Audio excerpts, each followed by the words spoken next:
Neste momento, convidamos o patrono da turma do curso de Teologia e Formação Ministerial, o pastor Alex Gadelha, para ministrar a palavra de Deus aos nossos corações.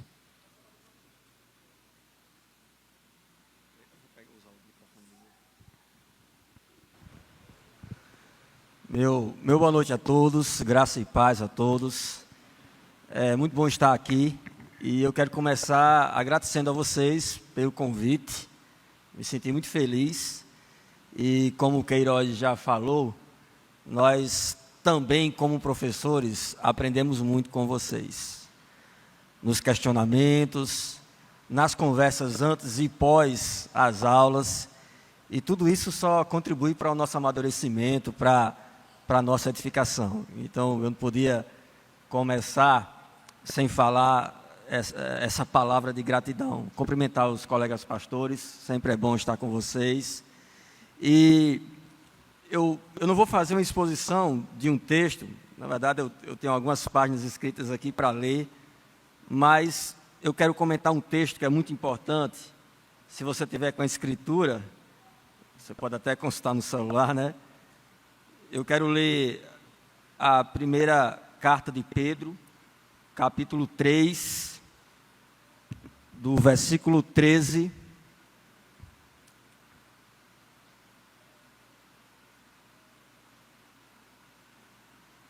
A partir do versículo 13. 1 Pedro, capítulo 3, versículo 13. Amém? Podemos ler? Ora, quem é que vos há de maltratar, se fordes zelosos do que é bom? Mas, ainda que venhais a sofrer por causa da justiça, bem-aventurados sois. Não vos amedronteis, portanto, com as suas ameaças, nem fiqueis alarmados.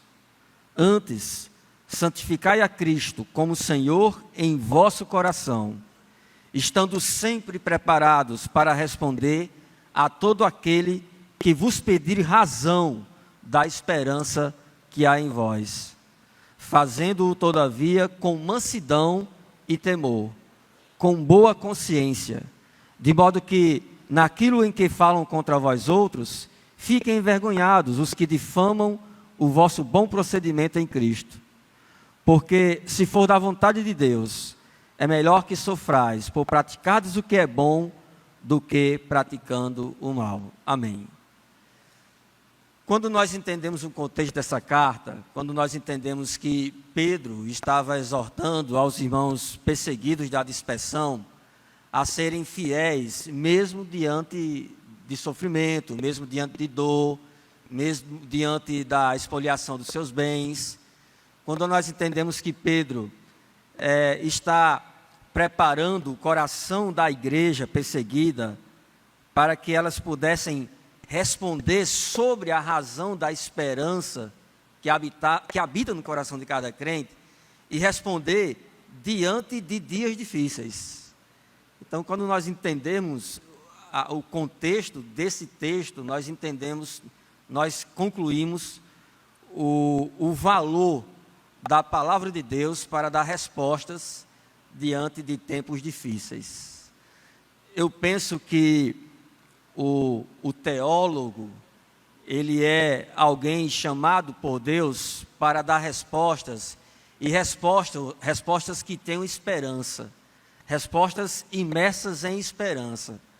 Então, nós vivemos em um mundo confuso, diante de tantas informações, diante de tantas tensões, de necessidades, sociais, de crises pessoais.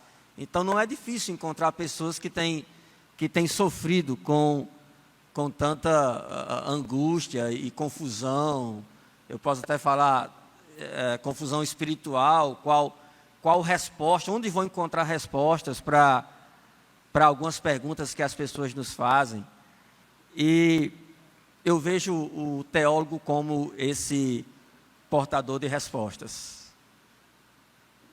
Eu trouxe 3 questões, eu li o texto apenas para introduzir o discurso, porque eu trouxe 3 questões que envolvem esse momento que vocês estão vivendo hoje.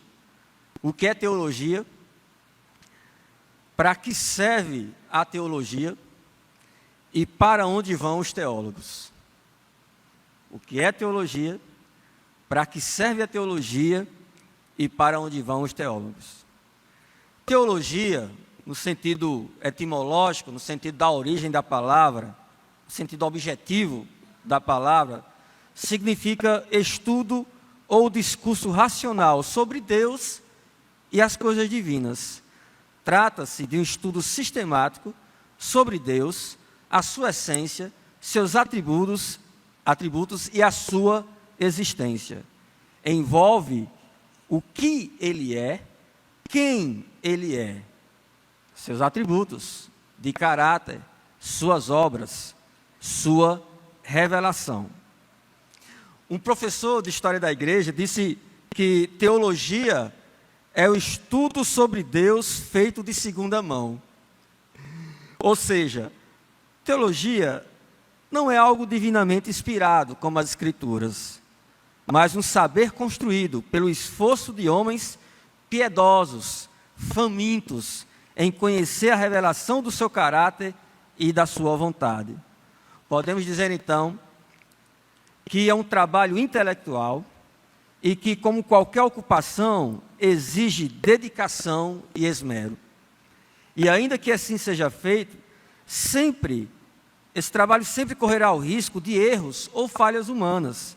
Isso acontece porque o pecado ainda opaca a nossa visão, mas chegará um dia em que veremos o Deus a quem procuramos conhecer, como Ele é. Participaremos, inclusive, da sua natureza divina. Penso que teologia, no sentido cristão, precisa ser entendida como o conhecimento de Deus conforme revelado por Ele mesmo, na criação, na consciência humana e, sobretudo, nas Escrituras, que revelam o Verbo encarnado, o nosso Senhor e Salvador, Jesus Cristo. É Ele quem se dá a conhecer, iluminando nossa compreensão por meio do Espírito Santo, usando pessoas que se dispõem a fazê-lo conhecido em Jesus Cristo. Nesta definição, teologia está profundamente ligada ao nosso relacionamento com Deus. Não se limita meramente a conceitos ou métodos de sistematização da Bíblia. Um bom teólogo, no sentido dessa definição, é alguém que ama conhecer a Deus. É alguém que ama manter comunhão com Deus. Como diz o salmista, no Salmo 25:14, a intimidade do Senhor é para os que o temem, os quais Ele mesmo dará a conhecer a sua aliança. Então, o que é teologia? Mais do que estudar sobre o que os homens disseram sobre Deus, teologia, na perspectiva bíblica, envolve conhecer a Deus através de um relacionamento com Deus.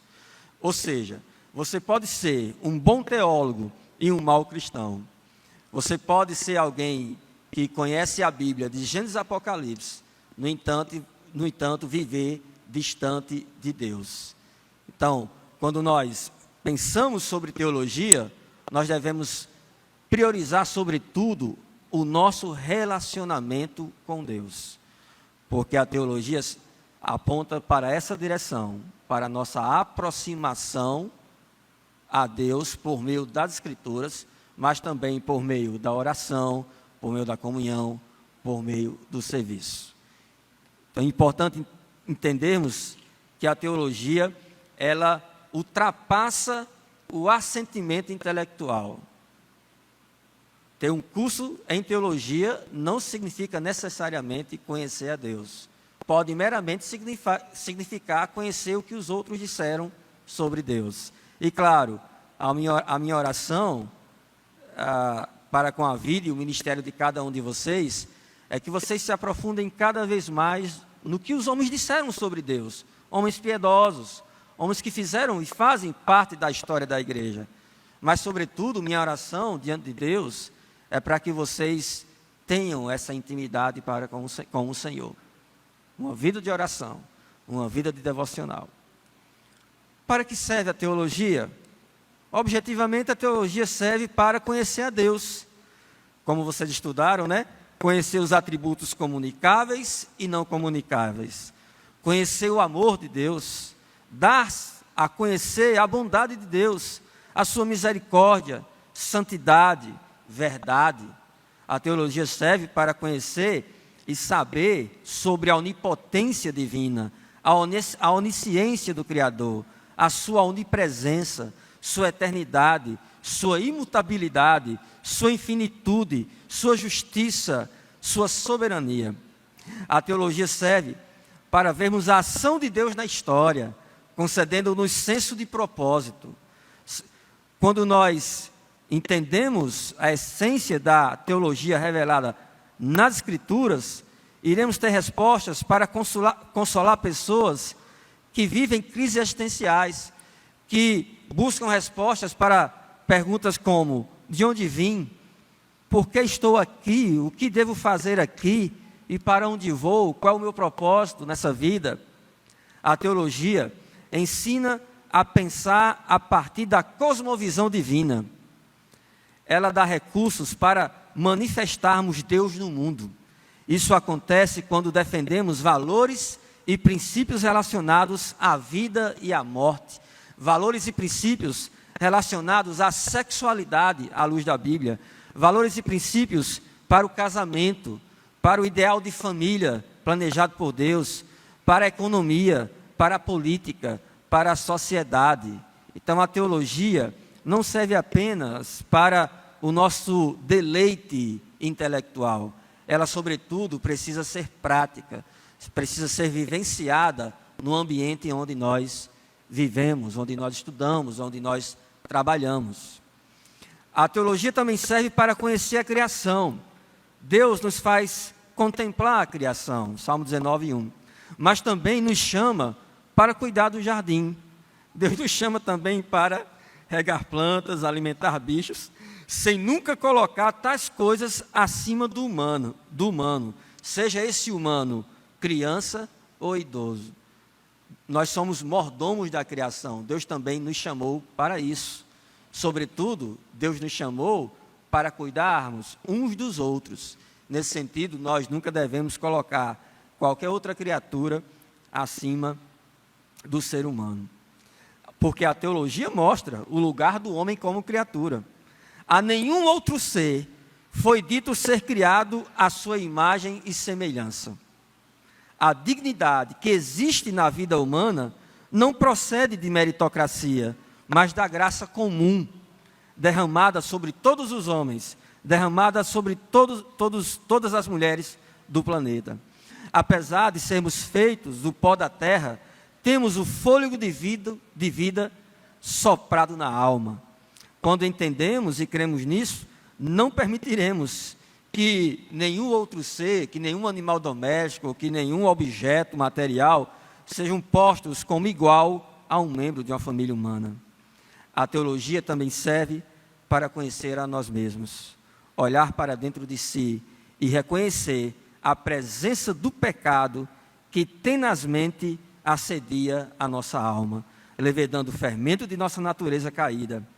Como disse o apóstolo Paulo ao jovem pastor Timóteo, esta é uma palavra fiel e digna de toda aceitação, que Cristo Jesus veio ao mundo para salvar os pecadores, dos quais eu sou o principal. Ou seja, a teologia faz com que nós dobremos nossos joelhos diante de Deus. A teologia faz com que a gente olhe para o outro, inclusive o outro a quem nós iremos evangelizar, a quem nós iremos ensinar na escola bíblica, ou para quem nós iremos pregar, ou em templos, ou em espaços públicos. A teologia serve para que a gente olhe para essa pessoa e diga: é um pecador como eu. Então a teologia bíblica, sadia, espiritual, não gera soberba, não gera orgulho. Quanto mais nós estudamos teologia, quanto mais nós conhecemos a Deus, mais o Espírito Santo desenvolve em nós um coração humilde. Veja o que escreveu Lutero, como foi que Lutero se autorretratou. Talvez vocês não lembrem, mas eu li esse texto aqui quando eu ministrei História da Igreja. Lutero escreveu assim: em primeiro lugar, peço omitir meu nome e não se chamar de luterano, mas cristão. O que é Lutero? A doutrina não é minha. Tampouco fui crucificado em favor de alguém. Em 1 Coríntios 3, 4 e 5, Paulo não quer que cristãos se chamem de paulinos ou petrinos, mas cristãos. Que pretensão seria essa de um miserável e fedorento saco de vermes como eu, se quisesse que os filhos de Cristo fossem chamados por meu desastrado nome? Que não seja assim, amigo. Vamos extirpar as siglas partidárias e nos chamar de cristãos, de quem temos a doutrina. Os papistas, apropriadamente, têm nome de partido, já que querem ser papistas, que sejam do Papa, que é seu mestre. De minha parte, não sou, nem quero ser mestre de ninguém. Junto com a comunidade, comungo da única universal doutrina de Cristo, que é nosso mestre exclusivo. A teologia gera humildade. A teologia nos mostra como seres potencialmente decepcionantes. Paulo escreveu aos Gálatas: irmãos, se alguém for surpreendido em algum pecado, vós que sois espirituais, deveis restaurar essa pessoa com espírito de humildade. Lá na carta aos Coríntios, 1 Coríntios capítulo 10, versículo 12, ele diz: assim aquele que julga está firme, cuide-se para que não caia. Então, nesse sentido, a teologia alimenta-nos de humildade e desperta-nos o senso de vigilância.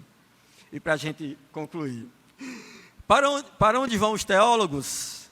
Para a igreja, para o ensino na escola bíblica dominical, nos ministérios específicos, nos pequenos grupos, no aconselhamento bíblico.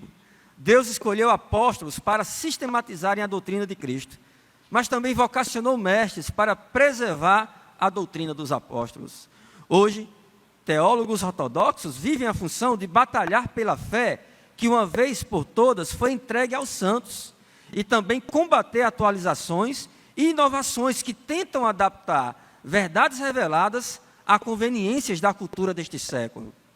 Não se rendam ao relativismo, não se rendam ao politicamente correto. Mais uma vez, trago outra citação de Lutero: nós, porém, não inventamos uma pregação nova, e sim trouxemos novamente à tona a mesma antiga comprovada doutrina dos apóstolos. Não queremos saber de nada de novo na cristandade, nem tolerá-lo, mas lutamos exclusivamente pelo velho que Cristo e os apóstolos nos legaram e nos deram, e a ele nos atemos. Para onde vão os teólogos? Para a sociedade. Atualmente, talvez este seja o principal campo dos teólogos: falar em verdade absoluta, em um mundo que a odeia, é o principal desafio de vocês. Não negociem a doutrina de Cristo. Não neguem fazendo silêncio diante de injustiças. Não parem de chamar de pecado aquilo que Deus diz ser pecado. Não abracem a falsa tolerância. Como diz Jonas Madureira, tolerância não é concordar com o diferente, é respeitar o diferente na medida em que discorda e não na medida em que você concorda. Concordar não é tolerar. Para tolerar é preciso discordar até a última gota. Quando, em nome da tolerância, o teólogo cristão se cala, a barbárie prevalece, inclusive no seio da igreja.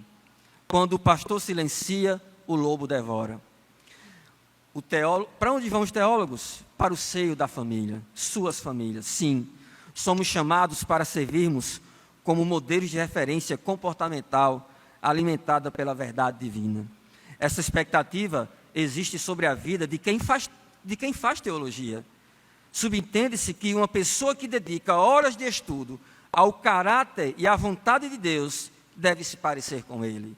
Como Paulo diz, como Paulo convoca os seus discípulos: sede meus imitadores, como eu sou de Cristo. O amor e dedicação à palavra deve fazer de vocês modelos de homens, de pais, de empregados, de ovelhas, de pastores, missionários, de cristãos. Por fim, não podemos rebaixar o valor da teologia bíblica a um mero assentimento intelectual. O conhecimento de Deus deve fluir dos ouvidos e olhos para as nossas palavras, mas também para as nossas mãos, para os nossos pés e, sobretudo, para nosso coração. Quando isso acontece, a vida muda dentro e fora de nós. Quando isso acontece, Deus é glorificado em nós e por meio de nós. Glória somente a Deus. Amém.